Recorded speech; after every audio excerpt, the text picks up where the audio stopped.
Hello po sa mga mahal kong listeners, magandang araw po sa inyong lahat. Nandito na naman po ulit kami, ang Johnny Tandem. Hi po sa inyo. At ako na naman po ulit ang inyong tagapagsalaysay, si Miss Winnie, at ito ang ating kwento. Delia, anong petsa na? Kailan mo ba talaga babayaran ang utang mo sa akin, ha? Ate Karina, pasensya na kung medyo natagalan. Wala pa kasi akong pambayad sa ngayon eh. Anong walang pambayad? Naririnig mo ba ang sarili mo, ha? Nangako ka sa akin, hindi ba? Na bago magkatapusan, babayaran mo ang utang mo. Aba, may paggagamitan din ako noon. Tapos ngayon, magdadahilan ka na sa akin? Pasensya ka na talaga, ate. Hindi ko naman talaga gusto na matagalan ang pagbibigay eh. Nagkaproblema lang kasi sa budget ko nitong nakaraang araw. Ang dami mong palusot.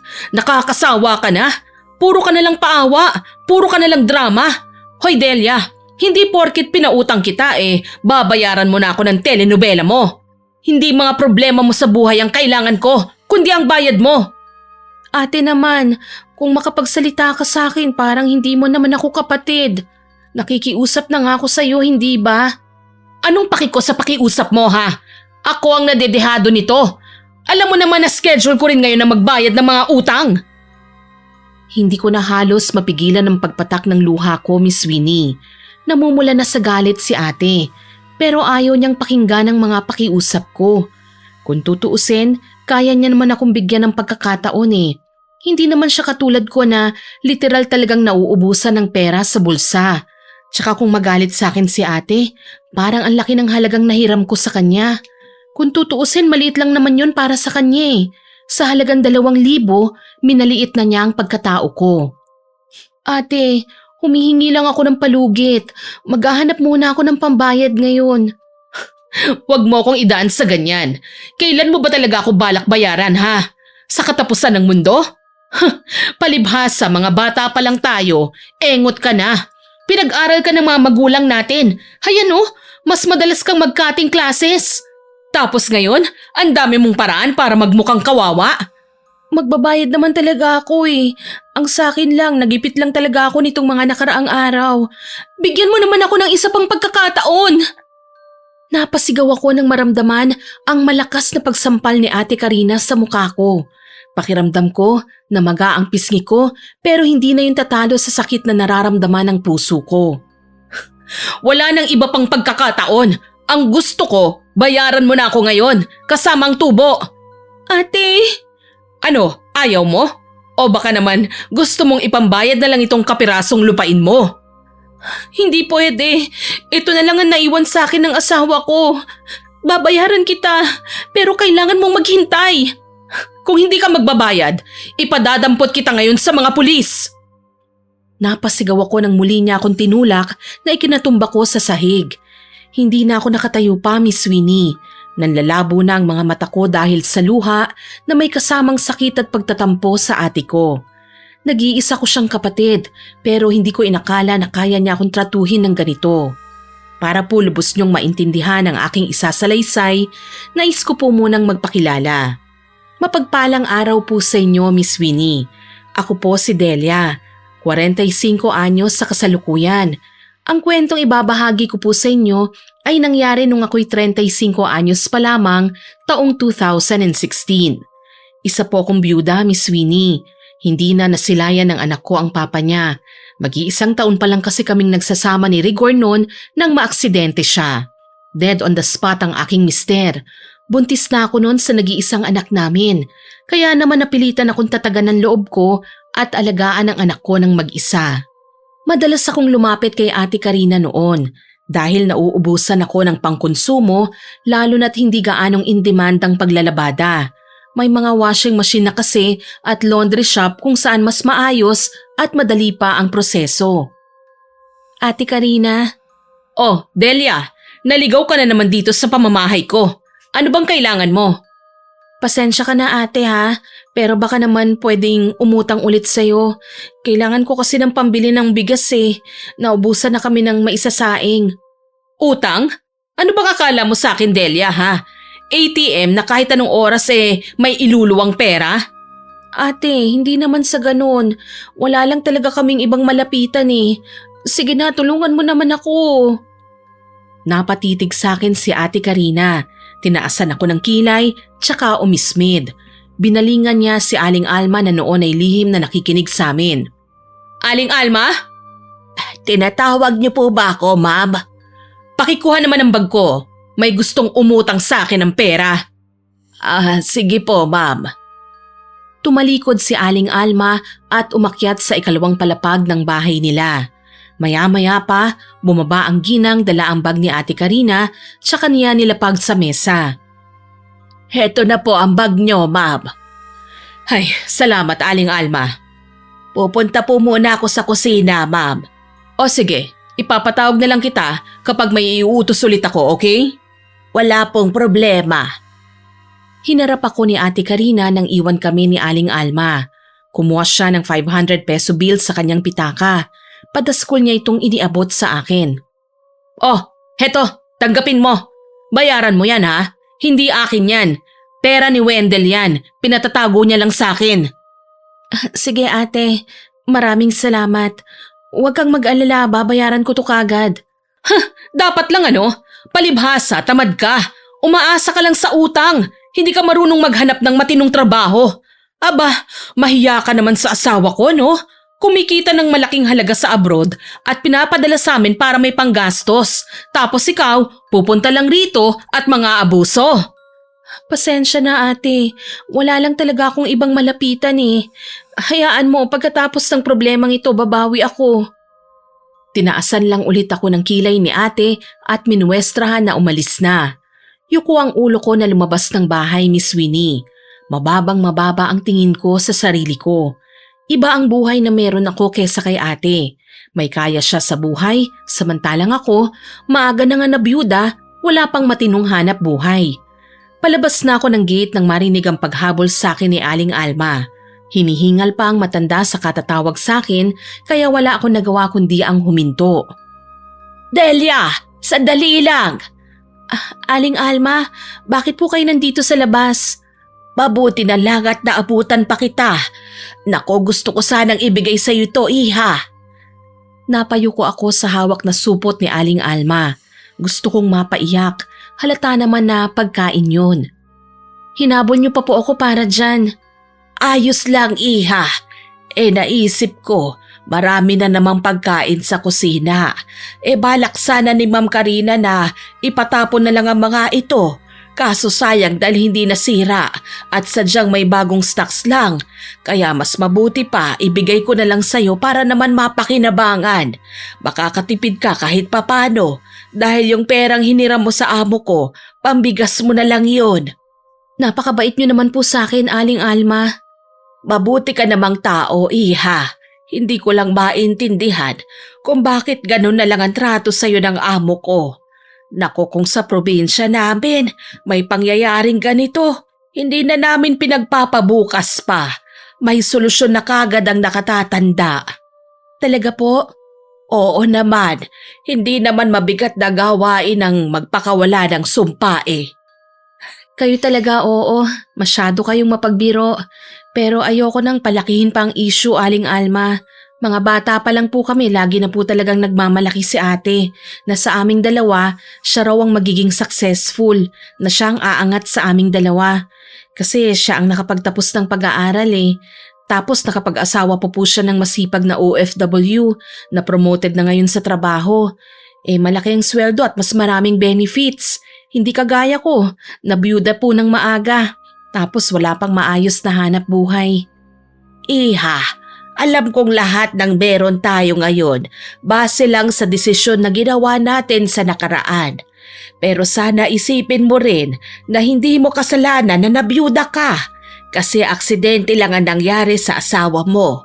Samantalang buntis ka nang mamatay siya. Sa tingin ko nga mas naging matatag ka pa dahil sa itinaguyod mo ng mag-isang anak mo. Hindi mo siya pinabayaan at dahil doon, mas dapat maging proud ka sa sarili mo. Pero si Ate Karina, hindi po niya nakikita yon eh. Para sa kanya, pabigat ako at umaasa lang sa kung anong meron siya. Minsan lang naman ako lumapit sa kanya, Aling Alma eh. Heto kapag ganitong wala akong ibang mapagpipilian, kesa naman magutom po ang anak ko. Hindi mo kailangan lumapit sa kanya palagi, iha. Tandaan mo, nandito ako, handang tumulong sa'yo. Nakangiting sambit sa akin ni Aling Alma. Kahit papano gumaan ang pakiramdam ko dahil nakarinig ako ng payo ng isang magulang. Ni minsan hindi ko man lang narinig kay ate ang mga ganito. Tingin niya sa akin, istorbo at walang kwenta. Pero isasantabi ko na lang muna ang mga yon. Ang importante, may ulam at pambili ako ng bigas. Ganun pa man, marami pa rin pong salamat, Aling Alma. Malaking tulong po itong binigay niyo sa akin. Sa susunod, isasabit ko na dito sa may gate ang mga balak sayangin ng amo ko. Baka pagkaing malayo pa sa expiry date. Sige po, tatandaan ko po. O paano po, tutuloy na po ako ha? Oo, sige iha. Mag-iingat ka ha. Huwag mo nang alalahanin ang ate mo. Balang araw, matitikman niya rin ang sarili niyang kalupitan. Naglakad na ako pa uwi ng bahay namin. Ilang hakbang lang mula sa tahanan nila Ate Karina. Habang nasa daan, nakasalubong ko si Mang Tino, ang albularyo naming kapitbahay. Aba, Delia, mukhang maaga kang umalis ng bahay nyo ah. Mag-isa ko lang na naabutan ng anak mo sa bahay nyo. Abay, pinainom ba naman ako ng kape? Kay bait na bata. Mabuti naman po at may naitimpla pa sa inyo ang anak ko. Ano po palang kailangan nyo at napasyal kayo sa bahay? Nakapagluto kasi si Mrs. ng minatamis na saging. Nautusan akong dalhan kayong mag-ina at naubusan na raw kayo ng bigas. Naku Mang Tino, nag-abala pa po kayo. Nakakahiya naman po. Abay, ayos lang naman sa akin yun, iha. Wala akong anak dito sa malapit. Kaya okay lang na bisitahin ko kayo at dalhan paminsan-minsan ng minatamis o kahit anong kakaning luto ni Mrs. Salamat po Lagi nyo na lang akong binibigyan. Samantalang ako, wala man lang po akong maiganti sa inyo. Pasensya na po talaga ha. Iha, hindi sukatan ng pagkatao ang gantihan sa pagbibigay. Siyempre, sobrang pagkaing meron kami. Kaya naman dapat lang na ipamahagi namin ito sa iba. Sabi nga ni Mrs., share your blessings daw. Tama naman po kayo, Mang Tino. At sana lahat po ng tao kagaya nyo mag-isip. Hindi kagaya ni... Hulaan ko. Ng ate mo ano? Halata namang galing ka sa kanila Pero himala yata na ang dami mong dala. Sigurado kung sandamakmak na panunumbat din ang ipinadala niya sa'yo pag-uwi. Ngumiti na lang ako sa sinabi ni Mang Tino. Hindi ko na ikinuwento pa ang mga sinabi sa akin ni ate, Miss Winnie. Nakakahiya naman kasi na ikukwento ko pa sa iba ang hindi magandang ugali ni ate. Lalo na't ako rin naman ang mapapahiya dahil kapatid ko naman siya. Nang mga sumunod na araw, nag-door-to-door labada naman ako. Umaasa ako na kahit papano makakaipon ng pera para makabili ng mga gamit ng anak ko sa eskwelahan. Nabayaran ko na rin kasi ang 500 pisong inutang ko kay Ate Karina kaya nabawasan kahit papano ang problema ko. Nasa pangatlong bahay na ako nang makasalubong ko si Wendell, ang pamangkin ko na anak ni Ate Karina. Tita Delia! Oh, ikaw pala yan, Wendell. Ano pong ginagawa niyo rito? Tirik na tirik po yung araw Hindi po ba kayo naiinitan? Hindi naman. Papasok naman ako mamaya sa loob para maglabada Saan ka pala nang galing? Galing po ako sa bahay ng kaibigan ko, tita. May binalik lang po ako sa kanya. Bakit naman po kayo tumatanggap ng labada? Sayang naman kasi, pamangkin. May kikitain din naman ako kahit papano. Pambili din yun ng ilang pangangailangan namin ng pinsan mo. Ganun po ba? Hindi nyo na po sana pinagod ang sarili nyo, tita. Pwede naman po kayong lumapit sa amin Ay naku, nakakahiya naman kung lagi kong umaasa sa inyo, Wendell. Tsaka hindi gugustuhin ng mami mo na lapit ako ng lapit sa inyo palagi. Pero tita, kapatid po kayo ni mami. Imposible naman po na hindi kanya tulungan, di ba po? Pamilya tayo. Kaya kapag kailangan nyo po ng tulong, lumapit lang po kayo sa amin. Huwag po kayo mahihiya. Napakabait mo talaga, Wendell. Sana pagpalain ka palagi ng Panginoon. Minsan nyo na po akong inalagaan nung nagtatrabaho pa si mami. Sino ba naman po ang hindi dumaan sa hirap, hindi po ba? Noong hindi pa OFW si Daddy, madalas din kami mangutang sa inyo Pero sa pagkakatanda ko, Hindi na ito nabayaran ni Mami. Kaya ano naman po kung lumapit ka sa amin kung may kailangan po kayo. Totoo ang lahat ng sinabi ni Wendell, Miss Winnie. Kahit papano, natatandaan niya ang mga pinagdaanan ng pamilya niya dati. Pero hindi ko yun ginagamit para isumbat sa kanila. Nakaraan na yun at kung tutulungan man nila ako ngayon, sarili nilang desisyon yun. Gayunpaman, nginitian ko na lang din si Wendell. Maraming salamat ha, pamangkin. Hayaan mo, kapag wala na akong mapupuntahan, lalapit ulit ako sa inyo. Pero sa ngayon, kailangan ko munang magsikap Sayang din naman kasi ang kita. Basta wag po kayo magpapagod, tita, ha? Oo naman. Wika ako at nagsimula na ako sa aking trabaho. Si Wendell naman nagpaalam na uuwi na.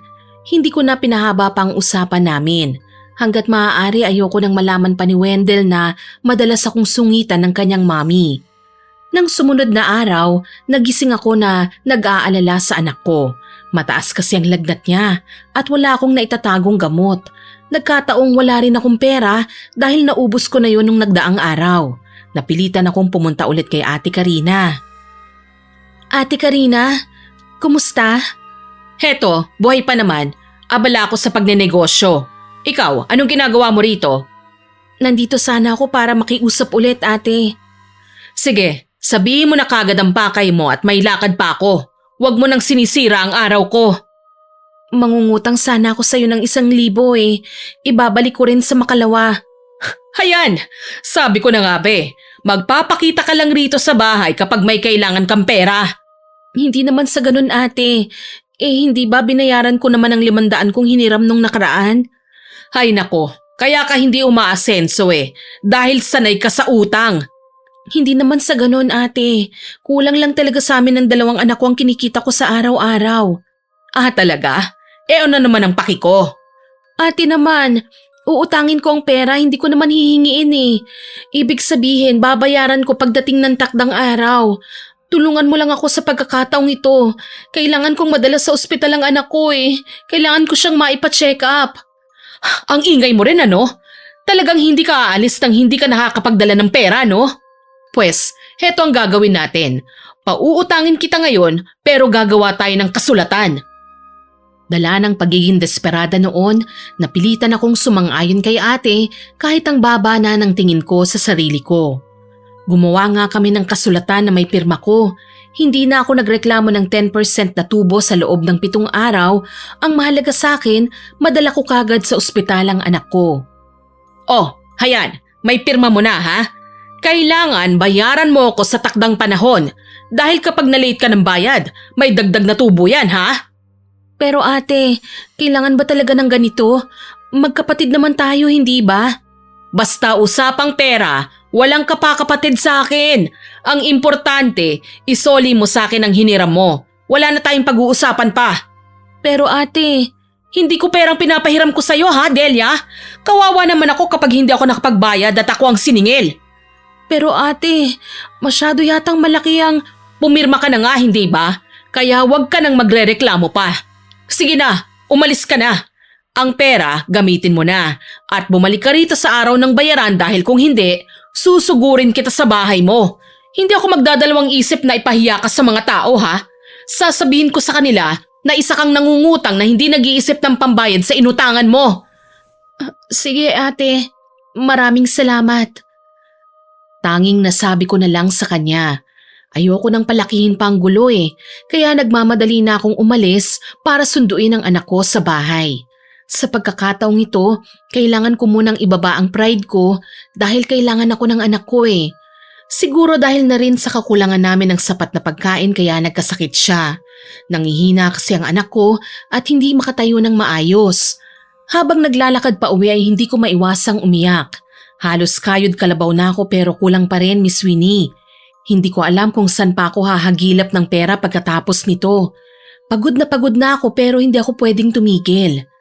Pagdating ko sa bahay, nagulat ako dahil nandoon si Mang Tino. Kasalukuyan niyang hinihilot ang anak ko. Nakangiti pa siya nang makita ko. Iha, saan ka ba nang galing? Pasensya na kung pumasok ako sa bahay niyo nang hindi nagpapaalam ha. Bala ko lang sanang manghiram ng malaking kaldero dahil dumating ang manugang ko at may dalang karne ng baboy. Wala kaming mapaglulutuang malaki, kaya ako nagpunta rito.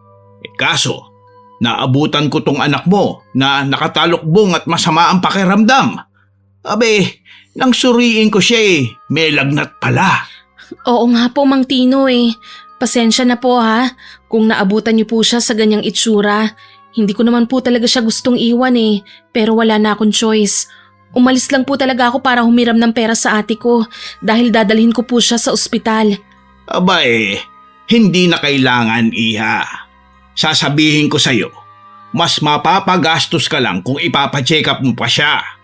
Lalo na't bibigyan ng mga gamot ang anak mo. Kailangan mo pang bilhin ng mga yun. Huwag mo na siyang dalhin doon. Pero bakit po, Mang Tino? Ito kasing lagnat niya, bunga lang ng pilay sa tuhod. Dahil naglaro daw sila ng basketball sa labas. Nagkabanggaan daw sila ng isa niyang kalaro. Kaso lang, yung tuhod niya napalakas ng pagkakabangga, kaya namaga ito ng ganito. At ito ang dahilan kung bakit siya nilalagnat ngayon. Ano? Sigurado po ba kayo, Mang Tino? Oo. Buti naman at hindi bali ang natamo niya, kundi pilay lang. Saka may mga ugat lang na kailangan ibalik sa lugar kaya heto, hinilot ko na lang. Napalingon ako sa anak ko na noon ay nakayuko at nahihiyang tumingin sa akin. Sinabi niya na totoo ang sinabi ni Mang Tino. Nakipaglaro daw siya ng basketball sa labas pero nagkamali sila ng kilos kaya nagkabanggaan sila ng kalaro niya. Kaya naman pala nung isang araw, iika-ika siyang umuwi dito sa bahay. Tinanong ko pa naman siya kung anong nangyari, Miss Winnie. Pero ang sabi niya, natapilok lang daw siya. Humingi siya sa akin ng pasensya at sinabi na okay na ang pakiramdam niya simula nang mahilot ng matanda. Bakit ba kasi hindi ka nag-iingat, anak? Sa susunod, umiwas ka na ha? Ayokong mapano ka dyan sa labas. Nanginginig kong wika na ikinatango ng anak ko. Naiintindihan ko naman na gusto niyang maglaro ng basketball sa labas Siyempre 15 anyos lang siya at mas magiging buo ang kabataan niya kapag may mga kaibigan. Salamat na lang talaga at may butihin akong kapitbahay na palaging nakaalalay sa akin sa mga panahong ganito. Huwag mo na siyang pagalitan, iha ha? Okay na ang anak mo at kailangan lang niya magpahinga. Ganito na lang. Pahiramin mo ko ng kaldero at na makapagluto na kami para mabigyan ko kayo mamaya ng ulam. Nakakahiya naman po sa inyo, Mang Tino. Hindi mo kailangang mahiya sa akin.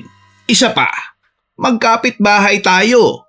Pwede kang lumapit sa amin at kung kaya naman natin pagtulungan na solusyonan ang problema, di mas masaya, di ba? Tuloy napaiyak ako sa sobrang tuwa dahil hindi na kami magagastusan ng anak ko sa pagpapacheck up sa ospital. Malaking bagay ang ginawa ni Mang Tino para mapagaan ang karamdaman ng anak ko. Kaya naman dahil sa tuwa, iniabot ko sa kanyang 1,000 peso bill na hiniram ko sa ate ko. Mang Tino, alam ko pong maliit na halaga lang ito pero sana tanggapin po ninyo. Teka lang, ano bang pinagsasabi mo, iha? Hindi ako tumatanggap ng bayad, alam mo yan. Kung gusto kong tumulong sa kapwa, ginagawa ko ng walang kahit na anong kondisyon. Ginagawa ko ito ng bukal sa kalooban ko. Pero wala po akong ibang maibibigay sa inyo bilang pasasalamat Hindi na kailangan yan, iha. Ang mabuti pa, gamitin mo na lang yan para makabili kayo ng pagkain. Huwag mong hahayaang magutom kayo ng anak mo. Napakabait po ninyo, Mang Tino. Hindi ko po alam kung paano ako makakaganti sa inyo. Huwag mo nang isipin yun, iha. Hindi na kailangan yan. Hindi sa lahat ng pagkakataon, tumutulong ang tao ng may kapalit. Mas lalo po akong napaiyak sa sinabi ni Mang Tino. Gayunpaman, nagpapasalamat pa rin ako sa kanya. Siguro ibibili ko na lang ng bigas at ulam ang anak ko para naman makakain kami ng maayos. Tsaka bala ko rin siyang ibili rin ng pain reliever para maiwasan ang kirot ng pilay niya. Lumipas ang 7 araw. Sa umagang yun, nakatakda akong magbayad ng utang ko kay Ate Karina. Hindi na kasi ako pwedeng lumagpas ng tanghali dahil may penalty na raw ako. Hindi naman ako makatanggi lalo na't may pinirmahan akong kasulatan. Maaga akong pumunta sa isang suki ko sa paglalabada. Maniningil ako para may pandagdag sa bayad. Medyo natagalan kami sa pag-uusap dahil may handaan sa kanila at pinakain muna ako bago na bayaran. Tuloy 12:30 na nang nakauwi ako sa bahay. Nagmamadali ako lalo na't pupunta ako sa bahay ni Ate Karina para isoli ang pera. Pero nagulat ako nang makita siyang nasa bahay na namin ng anak ko. Delia, buti naman at umuwi ka ng bruha ka. Ate, anong ginagawa mo rito? Pupunta na sana ako sa bahay mo para ibalik ang hiniram kong pera eh. Ibalik? Sa itsura mo parang tatakasan mo ang utang mo sa akin eh. Tsaka lagpas ka na sa itinakdang oras. May dagdag penalty na yon. Ate, kalahating oras lang naman ako nahuli ah. Tsaka wala akong balak takbuhan ka sa utang ko sa'yo. Hindi ko magagawa yon. Nagdadahilan ka pa. Magbayad ka na kung ayaw mong magwala ko dito sa bahay mo. Ate, ito na po ang pambayad ko oh. Pero yung sinasabi mong penalty, hindi ko mababayaran yun. Kasi kalahating oras lang ako na-delay eh. Tsaka natagalan ako sa pinuntahan ko dahil din naman dito sa pambayad ko para sa'yo. Wala akong pakialam, Delia. Ang penalty ay penalty.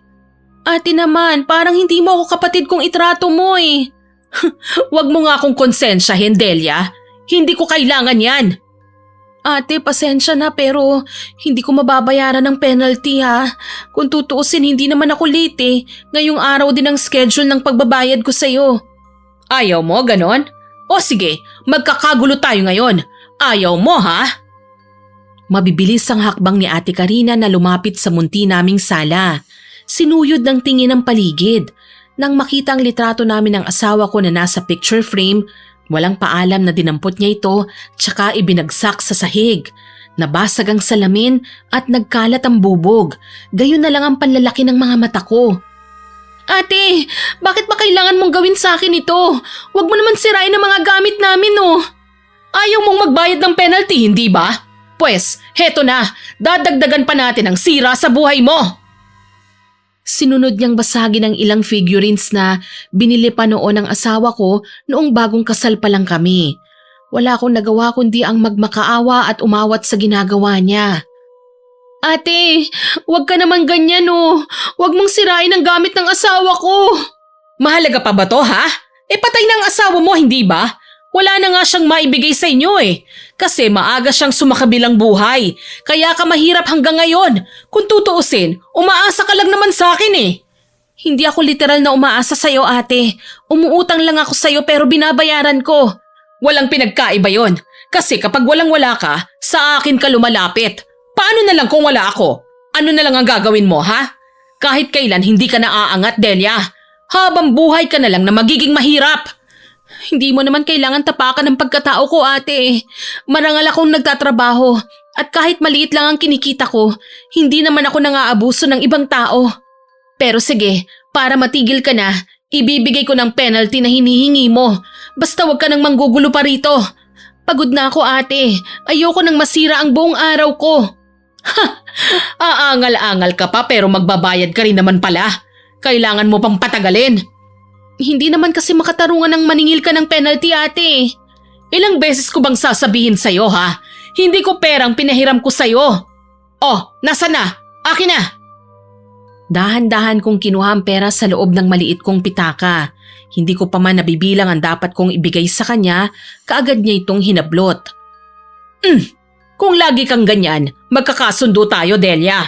Makakaulit ka sa pag-utang sa akin. Kaya sana kapag oras ng bayaran, huwag ka nang magiging late. Nang sa gayon, hindi ka na magka-penalty. Pinili kong wag nang magsalita para hindi na humaba pa ang usapan. Inirapan ako ni Ate Karina tsaka niya ako tinalikuran. Ano man ang idahilan ko sa kanya, kahit na magmakaawa ko sa kahit na anong paraan, siguro ganito na talaga ang tingin sa akin ng kapatid ko na hindi kami magkapantay sa estado ng buhay. Gayunpaman kahit nanggulo si Ate Karina sa bahay namin, pinili ko pa rin na magpunta sa bahay nila. Ayoko kasi na magkasira kami ng tuluyan eh, lalo na't wala nang ibang pwedeng magkampihan kundi kaming dalawa lang. Sinalubong ako ni Aling Alma nang dumating ako sa bahay. Nakangiti ang ginang at binati pa ako nang makapasok. Delia, iha, mabuti naman at napasyal ka. Tamang-tama, may mga naipon akong dilata. Nasa kwarto. Hayaan mo at ilalabas ko. Sige po Aling Alma, maraming salamat po. Ang mabuti pa, tumuloy ka na sa loob. Alam mo bang birthday ngayon ng pamangkin mo? Kanina ka pa niya hinihintay. Ay naku, oo nga. Nakalimutan ko pong bumili man lang ng regalo. Sus, kilala mo naman ang pamangkin mo. Hindi naman siya mahilig sa mga material na bagay eh. Oo nga po pala. Napakabuting bata niya. Mabuti na lang at hindi nagmana sa mami niya, ano? Kayo talaga, Aling Alma, oh. Aba, nagsasabi lang naman ako ng totoo. Tsaka madalas kong makitang malungkot ang pamangkin mong si Wendell. Kaya tinanong ko siya kung ano ang problema. Ayun, nabanggit niya sa akin na nasasaksihan niya pala ang panggigipit ng mami niya sa'yo. Hindi naman po ako nagtatanim ng sama ng loob. Tsaka tama naman po si Ate Aling Alme. Mababang uri lang po ako ng tao. Walang maayos na trabaho, walang ipon, walang ari-arian. Nako iha, huwag mong sasabihin yan. Hindi porket lagi kang gipit, hahayaan mo na ang mga tao na apihin ka. Huwag ganon. Matuto ka namang tumayo ng matatag para sa sarili mo. Hindi ko po kayang gawin yon, Aling Alma. Mas mahalaga sa akin ang alagaan ko ang anak ko kaysa sa atupagin ko ang ibang bagay. Siguro, tsaka ko na lang po ipagtatanggol ang sarili ko kapag hindi ko nakakayanin ng bigat para isahan na lang. Malungkot kong pahayag sa kanya. Sa totoo lang po kasi, Miss Winnie, pagod na akong patunayan sa ate ko na may ibubuga rin naman ako. Hindi ko pa nga lang naipapakita sa ngayon. Pero kahit papano, sana naman dumating ang araw na maging mabait sa amin ng anak ko ang pagkakataon. Ay nako, tama na kayang drama. Ang mabuti pa, kumain ka na muna. Marami po ba silang bisita? Konti lang naman, mga kaibigan lang ni Wendell at saka kumari ng ate mo. Ayos lang naman po siguro kung dito na lang po ako sa kusina. Abay bakit naman? Medyo marumi po kasi ang damit ko eh. Ayokong mapahiya si Ate Karina sa mga kaibigan niya. Sige. Kumuha ka na lang ng plato dyan ha. Kumain ka at huwag kang mahiya. Pagsisilbihan ko lang ang ibang bisita. Sige po, Aling Alma. Maraming salamat po. Tinalikuran na ako ni Aling Alma at nagtungo na siya sa sala. Kumuha na lang ako ng plato para kumain mag-isa. Hindi ko maiwasang mainggit sa dami ng pagkaing nakalatag sa mesa. Puro masasarap at hindi tinipid sa ingredients. Naalala ko ang anak ko na nasa bahay at nagbabasa ng lessons niya. Siguro manghihingi na lang ako ng pagkain kay ate para naman makatikim ng ganito ang anak ko. Sinubukan kong sumilip sa sala. Nakita ko kung gaano kagandang dekorasyon para sa birthday ni Wendell. Nakita ko rin siya malapit sa may pintuan at kausap ang mami niya. Ma'am, sana man lang inimbitahan niyo si tita. Kawawa naman po sila. Naghahanda tayo tapos sina tita. Hindi ko alam kung saan ngayon naghahanap ng mapagkakakitaan. Iho, pwede bang wag mo nang isipin ang babaeng yon? Ano naman ang gagawin niya dito sakaling imbitahan natin siya? Kakain lang? Sigurado ko, hindi siya magdadala ng regalo. Mapapahiya ka lang. Ma'am, hindi ko naman po kailangan ng regalo para makapunta si tita rito eh. Pamilya po natin siya. At least, hayaan niyo man lang ako na mag-celebrate ng birthday kasama siya. Nahihibang ka na talaga, anak? Hindi ko alam kung ano ang pinakain sa'yo ni Delia at ganyan ka na lang ka-concern sa kanya. Naririnig niyo po bang sinasabi niyo, ma'am? Kayo ang ate ni tita. Dapat tinutulungan niyo po siya. Ikinahihiya ko sila, okay? Mas nakakaya pong umastang ganito. Samantalang naghihirap naman ang kapamilya natin. Saka nakita niyo naman po ang bahay nila. Ang alam ko, hirap na hirap si tita dun. Hindi lang siya nagrereklamo kasi bubungangaan niyo lang siya eh. Sa totoo lang, mas may kakayahan tayong tulungan sila. Kine-question mo na ba ako ngayon, ha, Wendell? Baka nakakalimutan mo.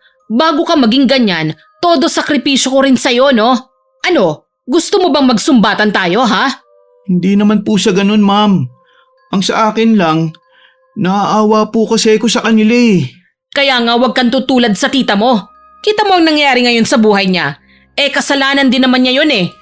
Hindi naman po siguro sinasadya ni tita na huminto sa pag-aaral eh. Baka naman po may dahilan. Napayuko ako sa sinabi ni Wendell. Tama naman siya, Miss Winnie. May rason kung bakit ako tumigil sa pag-aaral. Madalas akong kulitin ni Ate Karina noon na magkating classes. Tapos nang mahuli kami ng mga magulang namin, sarili niya lang ang niligtas niya. Kaya mula noon, nawalan na ako ng gana na mag-aral pa. Hindi naman ako pinilit nila nanay at tatay noon dahil mag-aaksaya lang raw ako ng pera kung patuloy akong mag-aaral. Bali, nagtampo rin ako noon, Miss Winnie. Kaya ngayon, ganito na lang kababa ang tingin sa akin ni ate. Aalis na sana ako sa pinagtataguan ko nang makita ko ni Wendell. Tita, nandyan ka pala. Kanina ka pa ba dyan? Hello, happy birthday pamangkin ha. Pasensya ka na ha. Wala akong dalang regalo sa'yo Naku, eh. tita, ano ka ba? Okay lang po yun, oh. Yung pagpunta nyo lang po rito ay malaking bagay na po para sa akin. Salamat po. Kumpleto na ang birthday wish ko. Niyakap ako ni Wendell at pinararamdam na wala akong dapat na ikabahala. Gayunpaman, hindi nagbago ang reaksyon ng mukha ni ate. Masama pa rin niya akong tinitigan. Ang talas din naman ang pang-amoy mo, no?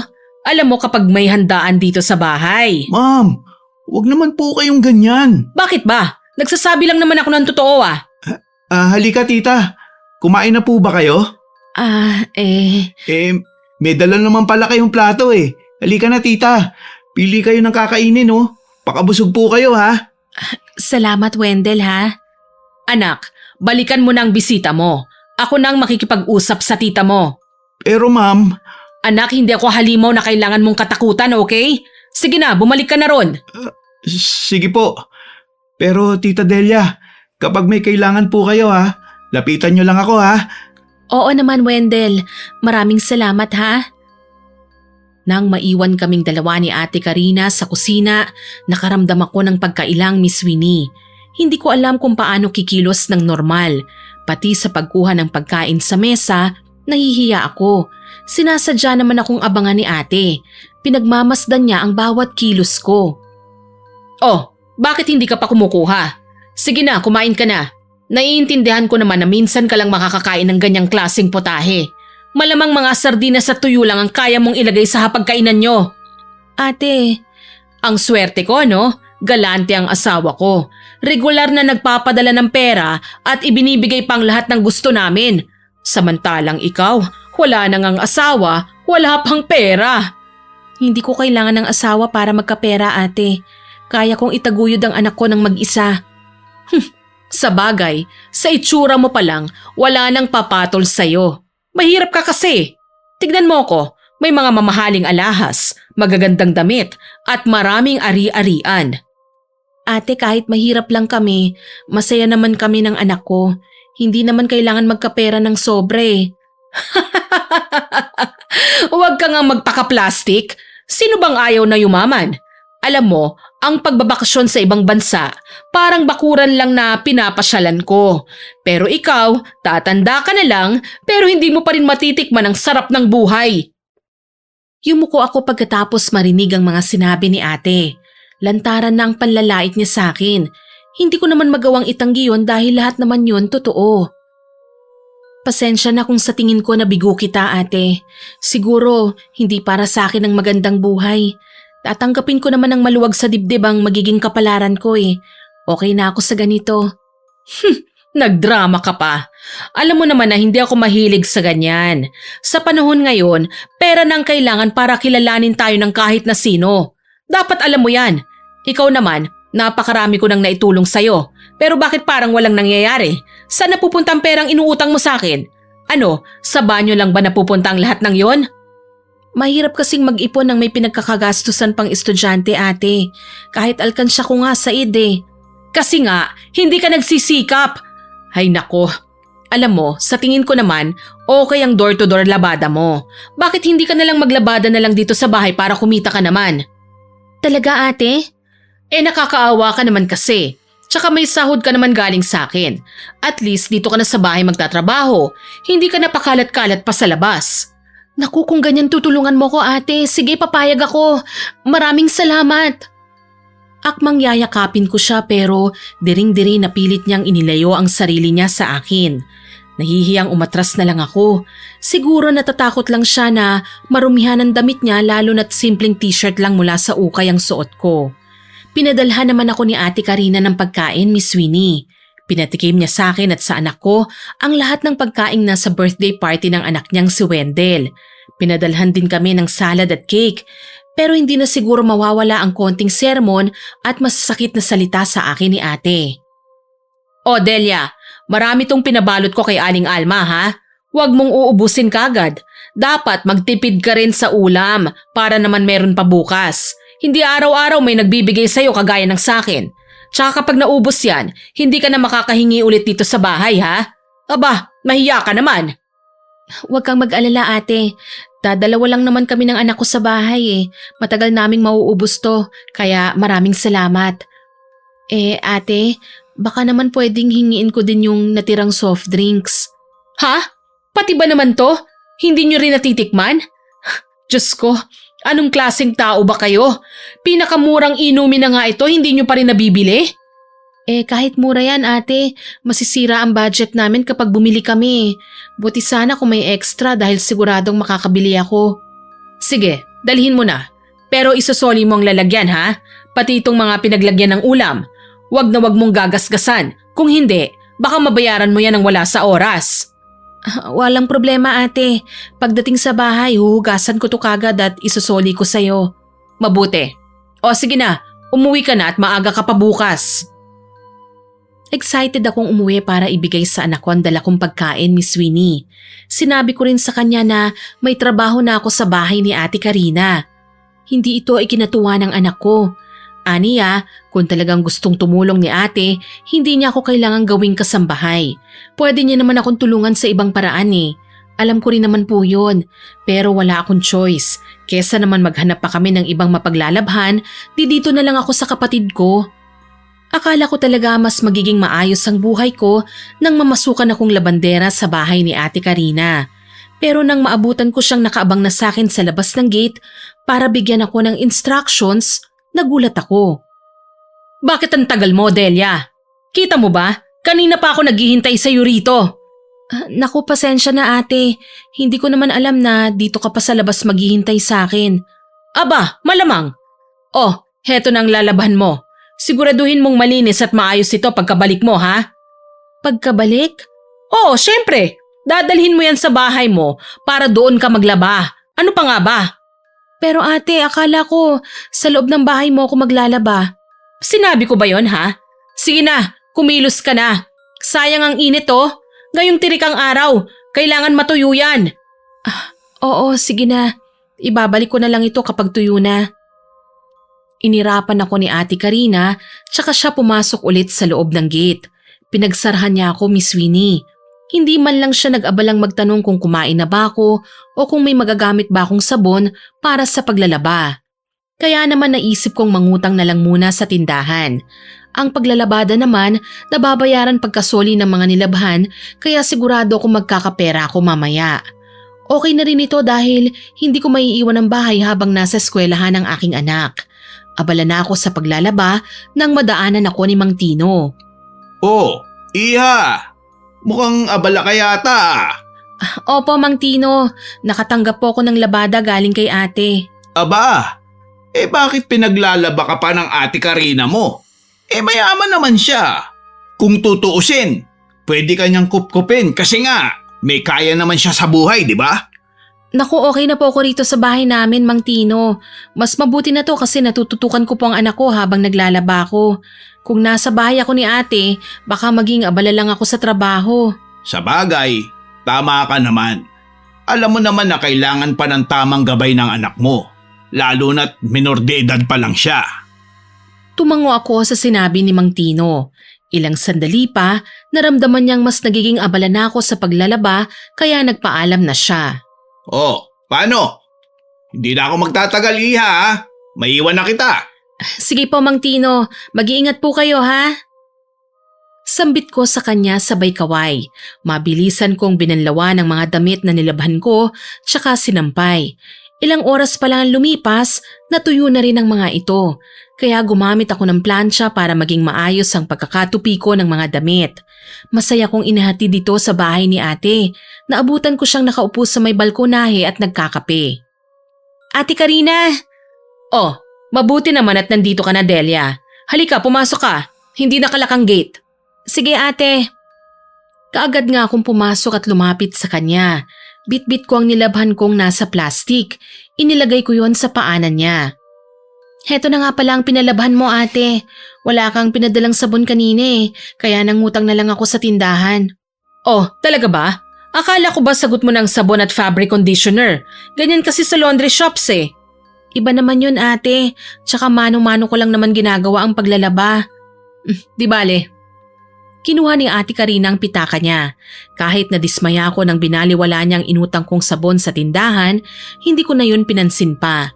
Umaasa ako na mas malaki pa sa binabayad ng ibang tao ang bayad niya sa akin sa paglalabada. Pero nagulat ako nang abutan niya ako ng 100. Iwinagayway pa niya ito nang titigan ko na lang yun. Oh, Delia, ano pang tinutunganga mo dyan? Kunin mo na to. Ate, parang kulang po yata ang… Anong kulang? Itong 100, kulang nga itong pambayad sa utang ko sa sabon Paano naman ang serbisyo ko? Ah, ganyan ka na? Akala ko ba magkapatid tayo? Bakit kailangan may bayad ang serbisyo mo? Babait pa nga ako sa lagay na yan Binibigyan pa kita ng suhol. Suhol yan hindi sahod. Pero ate naman, hanap buhay ang hinahanap ko. Hindi kakarampot na suhol. Ah, nagrereklamo ka na ngayon, ganun ba? Hindi naman sa ganun ate, pero paano naman ako kikita nito? Alam mo naman na paglalabada lang ang hanap buhay ko Alam mo, kung magrereklamo ka rin, mas mabuti pang umuwi ka na. Tutal, nabigyan na kita ng suhol Sapat na yon. Huwag ka naman umasa ng sobra. Mahiya ka naman sa sarili mo, no? Sasagot pa sana ako kay Ate Karina, Miss Winnie, nang dumating si Wendell. Nagtataka niya kaming nilapitan. Mami? Tita? Nag-aaway po ba kayo? Hindi naman kami nag-aaway, anak. Huwag kang mag-alala. Kinakausap ko lang ang tita mo. Bakit po, tita? Ano bang problema? May hindi po ba kayo pagkakaintindihan ni Mami? Anak, sinabi ko naman sa'yo na wala nga kaming problema. Mami, si tita po ang kinakausap ko. Pwede po bang hayaan niyo muna siyang sumagot? Inuutusan mo ba ako, ha? Mami, please lang po. Palibhasa, malakas ang loob mo kasi alam mong kakampihan ka ng anak ko, no? Ate, nagsasabi lang naman ako ng totoo Hindi ko naman to gagawin kung alam kong ito lang ang matatanggap ko. Alam mo naman na kailangan ko ng pera. Hindi mo naman kailangan tratuhin ako ng ganito. Ako pa palang abusado ngayon, ha? Pagkatapos ng lahat ng naitulong ko sa'yo, ito pang igaganti mo sa akin. Ibang klase ka rin palang kapatid, no? Hindi ka marunong tumanaw ng utang na loob. Ma'am, tama na po. Hayaan niyo na po akong makipag-usap kay tita, okay? Puntahan niyo na lang po muna si Aling Alma. Dahil sa sinabi ng kanyang anak, wala nang nagawa si Ate Karina kundi ang iwan ako. Padabog pa siyang naglakad palayo. Nang maiwan kaming dalawa ni Wendell, agad niya akong pinaupo at kinausap. Tita, okay lang po ba kayo? Okay lang naman ako, pamangkin. Maraming salamat sa iyo, ha. Pasensya ka na kung ang aga-aga pa lang iskandalo na kagad ang nadatnan mo rito. Hindi ko naman talaga ginustong magkagulo kami ng mami mo May hindi lang talaga kami pagkakaintindihan. Pwede niyo naman pong ipaliwanag sa akin, tita. Huwag po kayong mag-alala. Makikinig po ako. Tumango ako at kinuwento ko kay Wendell ang naging usapan namin ni Ate Karina. Ipinaliwanag ko kung paano niya ako pinalaba kapalit ng bayad, gaya rin ng ginagawa ko para sa ibang kapitbahay na tumatanggap ng serbisyo ko bilang labandera. Sinabi ko sa kanya kung gaano kahirap ang proseso ng paglalaba at kung paano ko pinaghirapan ang mga damit na pinahawak niya sa akin. Pero nang ihatid ko na ang mga nilabhan ko sa mami niya, nagulat na lang ako ng suhol lang ang binigay niya sa akin. Hindi ko natanggap ang karapat-dapat na bayad para sa pinagpaguran ko. Pakiramdam ko mas lalo niya akong ginigipit, Miss Winnie. Mabuti na lang at tila naiintindihan ako ni Wendell. Alam niyo po, tita, ilang beses ko na rin po yung napapansin Madalas po kayo talagang gipitin ni Mami. Akala niya siguro wala po ako napapansin. Pero kitang-kita ko mga ginagawa niya. At sa totoo lang po, hindi ko yun nagugustuhan. Hindi ko naman talaga gusto ng gulo Pero kung hindi niya ako babayaran, ayos na rin sana sa akin yun. Ang hihingin ko lang sana, tulong para mabayaran ng sabon na inutang ko sa tindahan. Nang papuntahin niya kasi ako rito para maglaba, hindi naman niya ako binigyan ng sabon eh. Napilitan tuloy akong umutang kanina para lang matapos ang trabaho ko. Akala ko kasi magkakapera ako pagkatapos eh. Alam mo naman kung gaano kaliit ang kinikita ko sa paglalabada. Tita, ako na lang po ang magbabayad nun. Huwag na po kayo mag-alala ha. Pagpasensyaan niyo na rin po si Mami. Siguro mainit lang po talaga ang ulo niya ngayon. Naku, maraming salamat ha. Pero alam mo ba, hindi ko tatanggihan ang tulong na ibibigay mo sa akin dahil kailangan ko talaga to eh. Hayaan mo babawi rin ako sa'yo kapag nakaluwag-luwag ako. Ngumiti si Wendell at iniabot sa akin ang 500 piso. Tinanggap ko yon ng may halong hiya at pasasalamat. Kahit papano gumaan ang pakiramdam ko. Nagkasagutan man kami ng kapatid ko, nakauwi pa rin ako ng perang maipambabayad ko sa mga kailangan ko. Hindi man yun ang galing kay Ate Karina, malaking bagay pa rin na may isang taong nakakaunawa sa sitwasyon ko. Si Wendell na nakita ang hirap na pilit kong kinikimkim. Naging maayos naman ang takbo ng mga sumunod na araw. Patuloy pa rin akong tumatanggap ng mga labada sa iba't ibang bahay. Kahit papano, may pumapasok na pera at nakakabili ako ng pagkain at iba pang pangangailangan namin ng anak ko. Madalas din naman kasing nagpapalabas sa akin si Mang Tino. Iha, magpapalaba raw si Mrs. Baka naman pwedeng kunin mo na lang dito sa loob ng bahay. Ay naku, salamat po. Sige po Mang Tino, ako na po ang bahala dyan. Habang tumatagal, lalo kong naiisip na mas mabuti kung dodoblehin ko pa ang aking pagsisikap. Kaya naman pagkatapos kong maasikaso ang pagkain namin ng anak ko isang umaga, sinimulan kong linisin ang bakanting pwesto sa gilid ng bahay kung saan ako madalas maglaba. Napaisip ako na malaking tulong sana kung magkakaroon ako ng washing machine. Sa ganoong paraan, kahit nasa bahay lang ako, maaari nang ipakuha ng mga kliyente ang kanilang mga labahin at mas marami akong matatanggap na trabaho. Dahil doon, pumasok ako sa kwarto at kinuha ko ang isang jewelry box. Nandun pa rin ang alahas na binigay sa akin ng yumao kong asawa nung nabubuhay pa siya. Matagal ko nang hindi nagagamit ang mga yun, kaya naisip kong panahon na siguro para mapakinabangan ko na rin ang mga ito.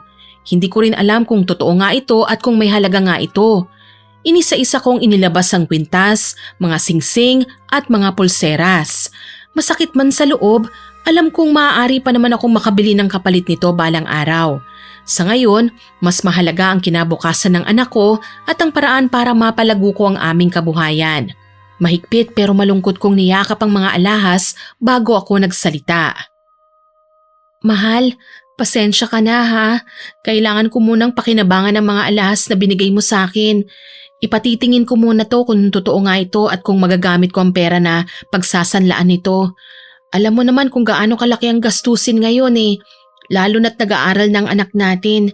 Kailangan ko magsumikap ng husto para matustusan ang lahat ng pangangailangan namin. Sana huwag kang magalit kung isasanla o ibebenta ko ang mga ito ha. Pangako, para rin naman ito sa ikabubuti ng anak natin eh. Taimtim kong sambit habang nakatingin sa refleksyon ko sa salamin na para bang kaharap ko at kausap ko ang aking asawa. Pagkatapos nun, maingat kong ibinalot sa isang malinis na tela ang mga alahas bago ko nilagay sa bag. Lumabas ako ng bahay papunta sa pawn shop. Inalam ko kung magkano ang magiging sanla nito at gusto ko rin tumingin ng mumurahing washing machine. Kung minsan kasi, sumasakit at nangangalay na ang mga kamay ko sa maghapong pagkakakusot sa labada. Balak ko rin sanang bumili ng dagdag na sabon, mga planggana at ilang hanger. Pakiramdam ko kasi mas malaki ang kita ko kung magkakaroon ako ng washing machine habang pinagpapatuloy ko pa rin ang door-to-door na paglalaba. Pero bago pa man ako makalayo ng bahay, may nakasalubong akong pamilyar na muka, si Ate Karina. Kaya naman bahagya akong natigilan. Ate, anong ginagawa mo rito? Bakit? Hindi na ba ako pwedeng bumisita sa kapatid ko?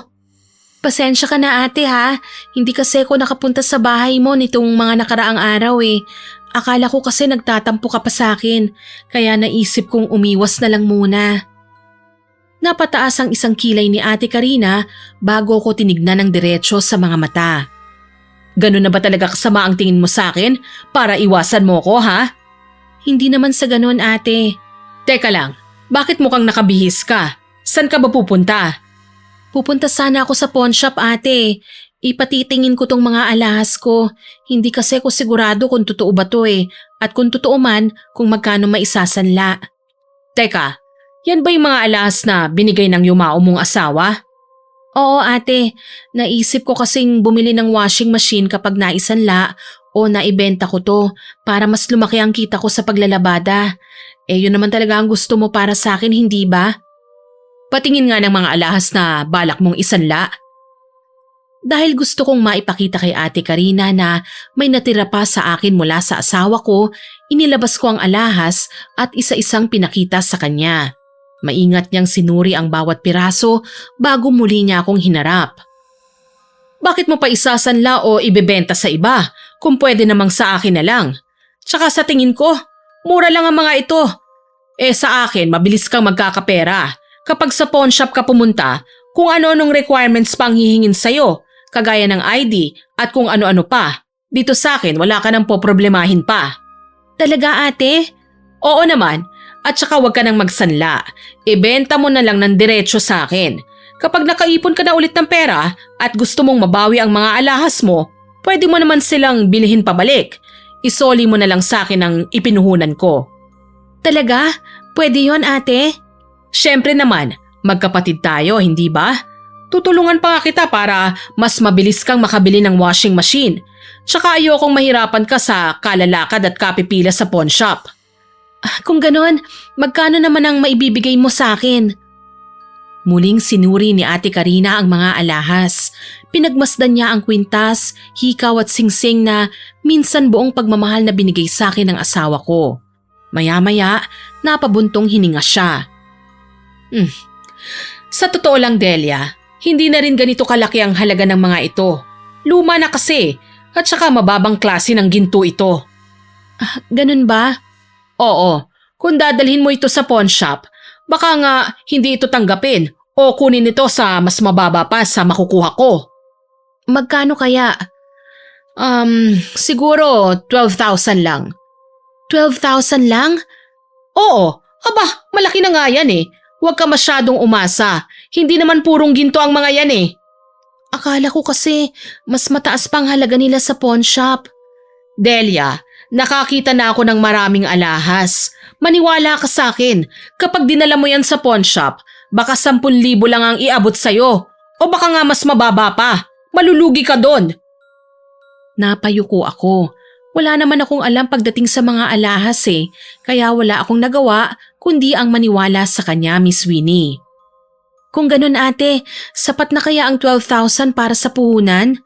Aba, oo naman. Hindi ba't washing machine lang naman ang balak mong bilhin? Oo sana eh. May nakita akong mura sa bayan. Nasa 12,000 lang. Sakto ng perang ibibigay ko sa'yo. Eh ate, paano naman yung pambili ng sabon, planggana at iba pang kakailanganin ko? Kulang yata ang 12,000 para magsimula ng negosyo eh. Delia, huwag ka naman masyadong maghangad kagad ng marami. Ang mahalaga, makabili ka muna ng washing machine.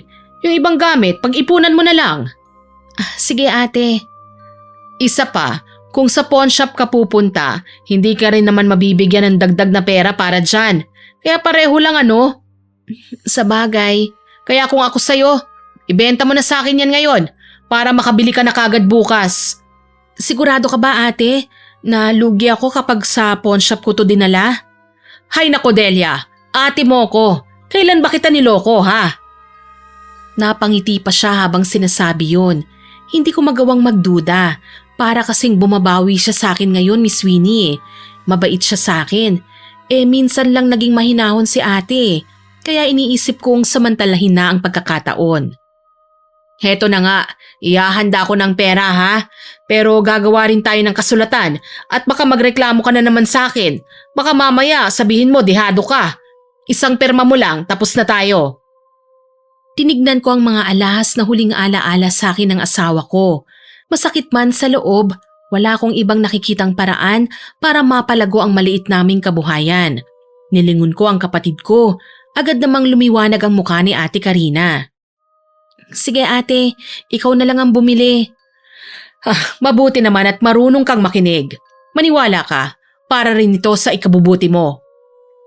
Hindi ko alam na sa oras na yon, Unti-unti na naman pala akong naiipit sa isa na namang pabor na si Ate Karina lang ang makikinabang. Ilang araw pagkatapos kong ibenta kay Ate Karina ang mga alahas ng yumao kong asawa, tuluyan ko nang nabili ang washing machine na matagal ko nang pinapangarap. Pero mabilis ding naubos ang perang binigay niya sa akin. Wala nang natira para sa mga sabon, Fabcon at iba pang gamit na kailangan ko sa paglalaba. Habang nakaupo ko sa labas ng bahay, nag-iisip ako kung saan kukuha ng dagdag na puhunan, napadaan si Mang Tino. Oh, Delia, kumusta? Abay, nakabili ka na pala ng washing machine mo, ha? Oo nga po, Mang Tino. Salamat sa Diyos at nakabili rin. Dagdag kabuhayan na ito para sa anak ko. Maganda yan, Iha. Para naman hindi ka na magbahay-bahay sa paglalabada. Mabuti at nakapag-ipon ka ng pambili. Naku, hindi po, Mang Tino. Ganito po kasi yon. Binenta ko po kay Ate Karina yung mga alahas na naiwan sa akin ng asawa ko. Iyong kwintas at singsing na lagi mong tinatago? Opo, wala na ka second choice kasi gusto ko nang magkaroon ng sariling gamit para hindi naman ako palaging nilalait ng iba. Sa bagay, magkano naman ang bili niya? 12,000 po. Biglang natahimik si Mang Tino para bang hindi siya makapaniwala sa narinig. Kinabahan naman ako kagad. Magkano? 12,000 po. Bakit po, Mang Tino? Delia, sigurado ka ba sa sinasabi mo? Opo, sabi kasi ni ate kung sa pawn shop ko raw dadalhin yon, baka mas mababa pa makuha yon. Tsaka hindi raw po ako sigurado kung totoo nga raw po yun. Nako Delia, hindi ko alam kung paano ko sasabihin to sa'yo. Bakit po? May problema po ba? Kasi ilang beses ko nang nakita ang mga alahas na yun nung nabubuhay pa ang asawa mo. Naalala ko pa ang pinagmamalaki niya na tunay na ginto ang mga yun. Ano po? Totoo po? Oo naman. At kung tama ang pagkakatanda ko, hindi bababa sa 30,000 ang halaga ng mga yun. Baka nga mas mataas pa eh. Ano po? 30,000 po? Posible pang ang higit doon, Delia. Kasi pwede nang tawaging antik ang alahas mo. Sabi pa nga ng mister mo sa akin nun, pamana yun ng mga magulang niya sa kanya. Kaya may halaga mga yun. Hindi po pwede. Sinabi ni ate na luma na raw ang mga yun kaya mababa ang halaga ng alahas. Luma man ang alahas o kung tunay na ginto naman, may halaga pa rin yun, di ba?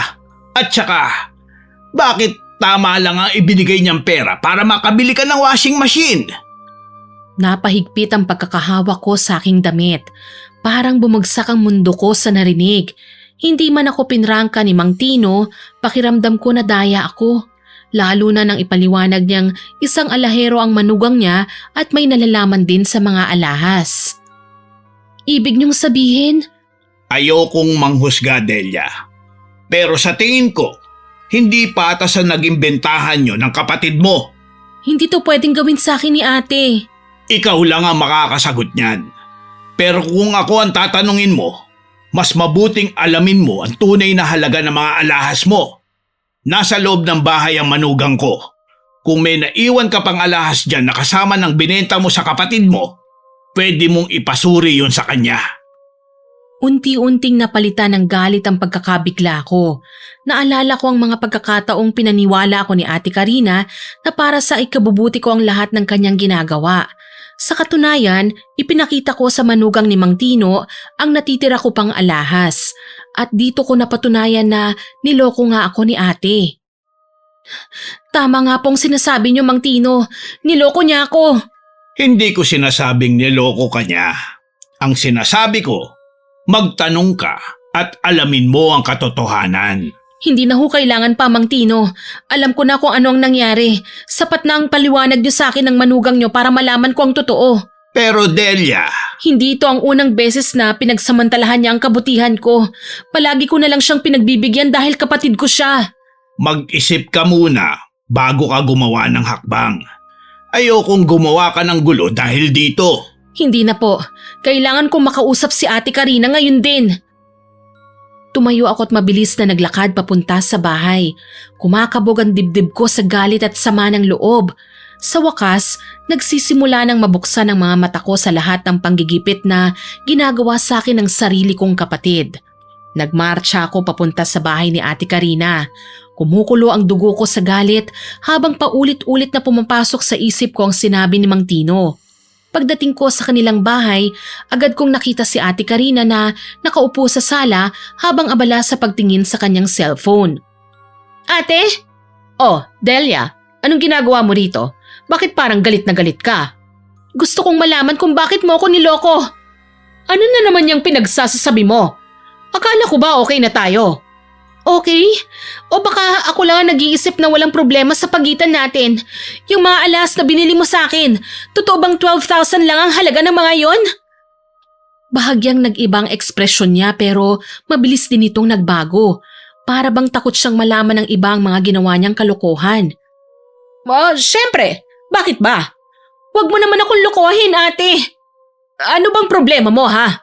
Kailan ba kita niloko, ha? Nakausap ko si Mang Tino. Sinabi niyang hindi bababa sa 30,000 ang halaga ng mga alahas na yon. At naniwala ka naman kagad sa kanya. At bakit hindi, ate? Wala naman siyang dahilan para magsinungaling sa akin eh. At ako meron, ha? Ganon? Ayoko sanang pagdudahan ka, ate. Pero hindi ko maiwasan eh. Nagmamalinis ka lang, pero gusto mong makinabang. Ba't ang kapal ng mukha mo, ha? Tinulungan na nga kita.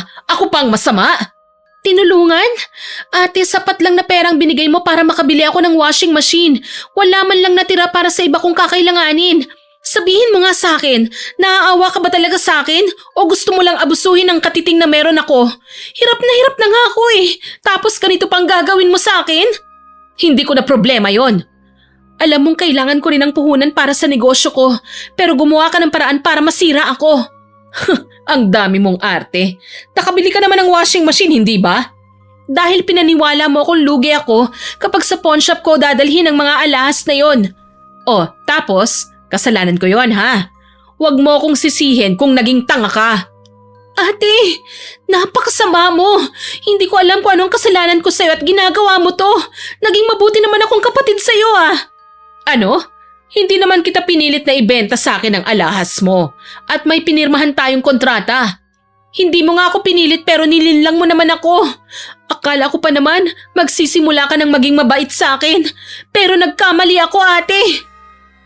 Sa gitna ng pagtatalo namin, dumating si Aling Alma na may dalang tray ng merienda. Nagtatakang pinaglipat-lipat niya ang tingin sa amin ng amo niya. Ma'am Karina, Delia, ano bang nagyayari? Aling Alma, huwag kang makialam dito. Aling Alma, sabihin niyo nga po kung tama ba itong ginawa ng ate ko? At inulit ko sa kanya ang ginawa sa akin ng kapatid ko, Miss Sweeney. Wala akong nilihim. Lahat ng detalye sinabi ko. Nararamdaman ko na may gustong sabihin sa akin si Aling Alma pero ibang lumalabas sa bibig niya. Nako iha, mas mabuti sigurong pag-usapan niyo yan ng maayos. Narinig mo? Kahit si Aling Alma ayaw makialam kasi ikaw lang naman ang gumagawa ng gulo. Maya-maya bumaba na rin si Wendell mula sa ikalawang palapag. Narinig niya rin ang pagtatalo namin kaya nagsalita siya. Mami, ano po nangyayari? Huwag ka nang makisali pa rito, anak. Pero mukhang seryoso na po ang pag-uusap niyo. Wendell, huwag ka nang sumabat. Nakita mo na ngang nagkakagulo, hindi ba? Hayaan mo siyang magsalita. Hindi. Anak ko siya at ako ang masusunod. Mami, baka naman pwede niyong pakinggan si Tita Delia. Wendell, sinabi ko naman sa'yo na huwag ka nang makialam. At ikaw, kung wala kang sasabihing maganda, mabuti pang umakyat ka na lang sa kwarto mo. Wala nang nagawa si Wendell kundi ang manahimik.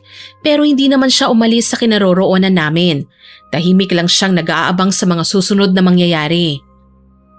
Kita mo na? Kahit ang sarili mong anak hindi mo kayang pakinggan, ikaw na lang ang palaging may boses sa bahay niyo. At ano naman ngayon, ha? Alam mo ate, hindi pera ang issue kung bakit ako nagalit sa'yo. Ang mas masakit, kapatid kita pero nagawa mo akong dayain. Ginigipit mo ako porke alam mong nangangailangan ako. Sus, ang arte mo naman. Ang laking halaga na nga ng binigay ko sa'yo eh. Hindi nga kita tinakbuhan. Tama, hindi mo nga ako tinakbuhan dahil alam mong mas malaki ang tunay na halaga ng mga alahas na yon. Bakit? May katibayan ka ba? Hindi ko kailangan ng patunay para malaman kung kailan ako niloloko. Delia, tigilan mo na ako ha. Kung gusto mong magwala, dun ka sa bahay mo magwala. Huwag dito sa bahay ko. Tama ka, bahay mo to. Pero hindi mo mababago ang katotohanan ng sinamantala mo ang kahinaan ng sarili mong kapatid. Bahala ka kung gusto mo yang isipin. Pero hindi mo na mababawi ang mga alahas dahil may pinirmahan tayong kontrata. Ayos lang, pero simula ngayon, hindi na ako magpapaloko pa sa'yo. Hindi ako manloloko. Kahit wag ka nang umamin, ate. Diyan ka naman magaling eh. Hayaan mo, darating ang araw na mababawi ko rin ang lahat ng kinuha mo sa akin. Saglit kaming nagkatitigan na dalawa. Pareho kaming hindi gumagalaw. Pagkatapos nun, tumalikod siya at pumasok sa loob ng bahay. Nanginginig man ang katawan ko sa galit at sama ng loob. Alam kong yun ang simula ng paglaban ko sa ate kong matagal nang nananamantala sa aking kabaitan. Iha, ayos ka lang ba? Wala naman akong kinakampihan sa inyong dalawa ha. Pero totoo bang binarat ng ate mo ang alahas na binili niya sa'yo? Napahikpi ako, Miss Winnie. Dito ko na naramdaman na baka wala na akong mapanghahawakan pa para mabawi ang alahas ko. Dahil siguradong si Ate Karina na ang makikinabang. Siguradong siya lang ang magkakapera. Maski si Wendell, nahihiyang napahawak sa kamay ko. Sumusobra na talaga si Mami, tita. Hindi ko po alam kung bakit hindi pa siya makontento sa kung ano man ang meron siya. Hayaan niyo at susubukan kong kausapin si Ma'am Karina. Mapait akong ngumiti at tumalikod na sa kanila. Naglakad ako papunta sa gate para umalis. Nang maisara ko ang gate, narinig ko pang may sinabi si Wendell kay Aling Alma. Hindi ko na po kayang itolerate ang ginagawa ni Mami, Aling Alma. Naaawa na po ako kay tita. Hindi naman naghihirap si Mami. Bakit kailangan pa niyang abusuhin ang kapatid niya? Oo nga, iho. Simula nang makilala ko ang tita mo, wala akong masamang salita na maibabato sa kanya. Mabuti siyang babae, responsableng ina, malaki ang respeto sa kapwa. Kaya hindi ko maintindihan ng mami mo kung bakit inaapi niya ang tita mo. Pero hayaan mo, iho, ang kapalaran ng tao hindi palaging nakahinto sa itaas. Kung minsan, ibababa ka rin ng Panginoon dahil nagmamataas ka. Napalingon ako sa pinanggalingan ko, Miss Winnie. Hindi ko alam kung bakit parang kakaiba magsalita ngayon si Aling Alma. May laman. Gayunpaman naisip kong baka nasasabi niya lang yun kasi dismayado rin siya sa ugali ng kanyang amo. Ilang araw na rin ang nakakalipas, hindi na ako pumunta pa sa bahay ni Ate Karina. Tuluyan ko na siyang iniwasan. Inabala ko na lang ang sarili ko sa pagpapalago ng aking munting labada business. Sa katunayan, may mangilan-ngilan na rin akong suki na pabalik-balik sa bahay para magpalaba, Miss Winnie. Karamihan sa kanila, mga estudyanteng umuupa ng kwarto sa di kalayuan na apartment. Sa loob din ng mga araw na yon, ilang beses kong napansin sila Wendell na dumadaan sa harap ng bahay namin kasama si ate. Hindi ko alam kung saan sila pupunta pero lagi silang nakakotse. Busy ako sa pagbubukod ng puti at dekolor ng mga sandaling yon nang dumating sa bahay namin si Wendell. Tita, kumusta na po kayo? Oh, Wendell, napasyal ka pamangkin ko. Eto po, nangangamusta lang. Hindi na po kayo napapasyal sa bahay eh. Oo nga eh, pasensya na ha. Busy kasi ako sa paglalabada eh. Naiintindihan ko po, tita. Madalas din naman kaming wala sa bahay eh. Umaalis kami lagi ni Mami. Ah, ganun ba? Di mabuti rin yun para naman nakakapasyal din ng mami mo. Di po kasi kami namamasyal ni Mami, tita. May sakit po siya eh. At walang matinong findings ang doktor sa kalagayan niya. Ano? Paano nagkasakit siya? Pwede ka po bang sumama sa akin sa bahay? Hindi ako kagad nakasagot, Miss Winnie. Nag-aalala ko na baka mag-away lang ulit kami ni Ate Karina at makarinig na naman ako ng masasamang salita. Pero base naman sa tono ng boses ni Wendell, kailangan niya talaga akong isama. Siguro wala namang masama kung sisilip ako sa kanila. Sumama nga ako kay Wendell pagkatapos kong ihabilin sa anak ko ang pagbabantay sa nilalabhan ko. Habang papasok sa bahay, panayang sambit ni Wendell na sana wag akong magulat sa sitwasyon na maaabutan ko. Dumiretso kami sa kwarto at nakita ko ang nakaratay na si Ate Karina. Nanlaki ang mga mata ko. Ate? Delia, salamat naman at napasyal ka. Akala ko talaga tuluyan ka nang nagtampo sa akin eh. Ate, anong nangyari sa'yo? Hindi makapaniwalang sambit ko habang pinagmamasdan si ate. Sa pagkakatanda ko, mga 2 linggo pa lang akong hindi nakakabalik sa bahay nila maliban ngayon. Pero kung titignan ko ang itsura niya, masahol pa sa may malubhang sakit. Namumutla ang balat ni ate at nangingitim ang mga labi at kuko niya, Miss Winnie. Malamig din ang palad niya. Humpak ang pisngi at nanlalalim ang mga mata. Paus din ang boses at magulo ang buhok. Anong nangyari sa'yo, ate? Maganda pa ba ako? Wika niya na alam kong nagbibiro, pero gusto kong maiyak sa naging itsura niya. Para bang tinalikuran na siya ng tapang dahil makikita ko sa itsura niya ngayon na nahihiya na siya at mukhang pagod na pagod. Pasensya ka na kung naging masama ang asal ko sa'yo, Delia, ha? Siguro kung hindi lang ako nagkasakit, hindi ko maiisip ang bagay na ito. Kaso, ayokong mawala sa mundo nang hindi man lang ako nakapagpapaalam sa'yo. Ano bang paalam ang sinasabi mo, ate? Teka, Wendell, ano bang nangyayari sa mami mo, ha? Iyon na nga po, tita eh. Bigla na lang siya nagkaganyan. Dinala ko po siya sa doktor at pina-check up. Wala naman daw po siyang sakit. Nag-aalala na talaga ako kay mami, tita. Tinawagan ko nga po si daddy eh. Pauwi na siya sa susunod na linggo. May mga kailangan lang na proseso para mas mapabilis po ang pagbiyahe niya rito. Diyos ko, wala ka bang nakain hindi maganda sa katawan, ha, ate? Ano bang nararamdaman mo? Hindi ka ba nahihilo? Ang payat mo eh. Kinikilabutan kong wika. Biglaan ang pagkakasakit ni ate, Miss Winnie. At mas lalo akong nagtaka nang mapansin si Aling Alma na nakasilip lang sa may siwang ng pinto. Hindi man lang pumapasok sa loob. Ewan ko ba, bigla akong tinubuan ng kutob. May problema po ba, tita? Nako, wala naman, iho. May naalala lang ako. Nasubukan mo na bang patignan si ate sa albularyo? Albularyo? Hindi pa nga po eh. Bakit hindi mo subukang ipatawas ang mami mo?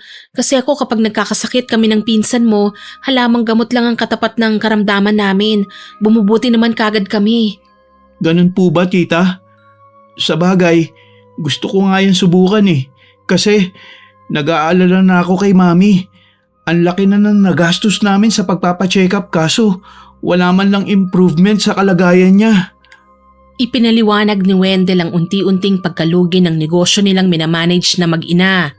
Halos wala na silang perang mailabas kaya hirap din silang ipa-ospital si Ate Karina.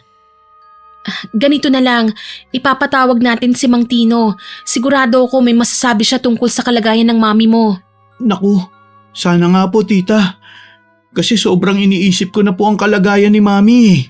Huwag kang mag-alala, magiging okay din ang lahat. Paliwanag ko sa kanya na ikinatango naman kagad ni Wendell. Ipinatawag namin si Mang Tino na agad namang pumunta sa bahay nila Ate Karina. Isinagawa niya ang pagtatawas, Miss Winnie. At dito ko nalaman na hindi nga pala basta-bastang tao si Mang Tino. Karina, alam mo bang napasahan ka na sumpa? Kaya ka nagkasakit? Sumpa? Oo, mukhang may kumulam sa'yo. May mga nakaaway ka ba nitong nakaraang araw? Napatingin sina Wendell at Ate Karina sa akin. Ubod lakas naman akong umiling. Naku, Mang Tino, kilala niyo ako. Alam niyong hindi ko magagawa yan, ano? Alam ko, Iha. Wala akong nararamdamang enerhiya ng pagganti sa katawan mo. Kaya alam kong inosente ka. Kung ganun po ba, may mga nakaaway pa si mami na ibang tao? Sa pagkakataong yon, kami naman ang napalingon kay Ate Karina. Panay ang iling niya na ani mo nahihiyang umamin sa kanyang kasalanan.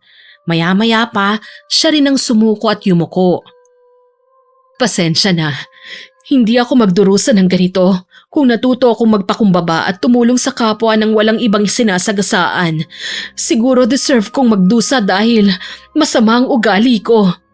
Ate, totoo naman eh. Ilang beses na akong napagsabihan ni Wendell pero sa halip na makinig, lagi ko pa siyang pinagagalitan. Kaya walang dapat ibang sisihin kundi ang sarili ko lang. Sa parte ko ate, kinalimutan ko nang nagawa mo sa akin. Kasi magkapatid naman tayo eh. Sana lang magsilbing aral na sa'yo ang mga nangyari. Dapat kasi, hindi ka nang gigipit, Karina. Hindi naman lahat ng tao kagaya mo na nakakaangat sa buhay. Payo ko lang sa'yo, kung may maitutulong ka sa kapwa, tumulong ka ng walang kapalit. Gawin mo ng bukal sa puso mo. Dahil sa narinig, napaiyak bigla si Ate Karina, Miss Winnie. Mukhang tumalab sa kanyang payo ni Mang Tino. Ako man napaiyak na rin sa magkahalong lungkot at saya. Malungkot ako dahil pinagdadaanan pa ni ate ang ganito. Masaya rin naman ako kasi lahat kami natuto at nangakong hindi nagagawa ng pagkakamali. Hindi na rin sinabi ni Mang Tino kung sino ang eksaktong kumulam kay ate. Pero napansin ko ang kakaibang kilos ni Aling Alma na noon ay simple lang nang umiti at tumango sa akin. Alam kong may kinalaman siya at wala akong balak ipagsabiyon kahit kanino. Paulit-ulit na ginamot ni Mang Tino si ate. Makalipas pa ang ilang linggo, dahan-dahan nang gumaan ang kanyang pakiramdam at nanumbalik ang lakas. Pero ang ugali niya ay tuluyan nang nagbago. Isinoli pa niya ang mga alahas ng asawa ko kahit sinabi ko sa kanya na hindi na kailangan yon. Natuto na siyang tumulong ng bukal sa kalooban at walang hinihinging kapalit. Hindi lang sa akin kundi pati na rin sa ibang tao. Minsan kinausap ako ni Aling Alma.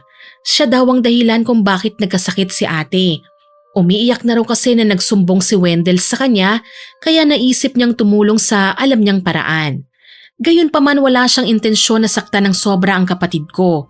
Gusto lang niyang magising sa katotohanan ng kapatid ko na hindi lang sa kanya umiikot ang mundo at kailangan makontento siya at maging mabait sa kapwa. Shoutout po kay Angelic Villamor, Kay Girlie Satur at sa Ceiling Department ng Cosmo Malvar, pati po sa Assembly Department. kay Madam Nympha na magbe-birthday po ngayong June 30, Kay Baby Jane Combe. at kay Arlene Mahinay na nag-comment po sa Bida-Bida na Katrabaho Upload. Ang sabi po niya, sobrang nakaka-inspire po ng mga kwento nyo at nakaka-proud po yung effort nyo sa pabago-bago ng boses. Hindi po nakaka-boring yung bawat kwento na ina-upload nyo at may nakukuha pang aral sa huli. More stories and power pa po sa inyo, Miss Winnie at Team Johnny. Yes. Lagi po akong nakaabang sa new upload nyo. God bless po. Thank you po. Maraming salamat po ma'am sa magandang komento ninyo. Mas nakaka-inspire pong mag-record ng mga ina-upload namin dahil sa mga ganitong comment. Tama.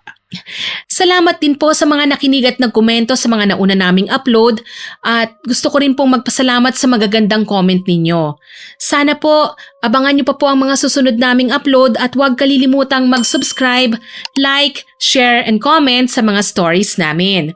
Para po mabilis niyong makita kung may bago kaming upload, pindutin niyo lang po ang notification bell para lagi kayong updated at notified. Aasahan ko pa rin po ang inyong suporta ha. Parang konti na lang po. Konting-konti Reach na po lang. natin ang Yes. 100k subscribers. Malapit na po sa tulong nyo. Siyempre po, sa tulong po ninyo yan. Muli, ako po si Miss Winnie at kasama ko pa rin po si Sir John. Salamat po sa inyo. Nagpapasalamat po kami sa inyong walang sawang pakikinig at pagsuporta. God bless po sa ating lahat.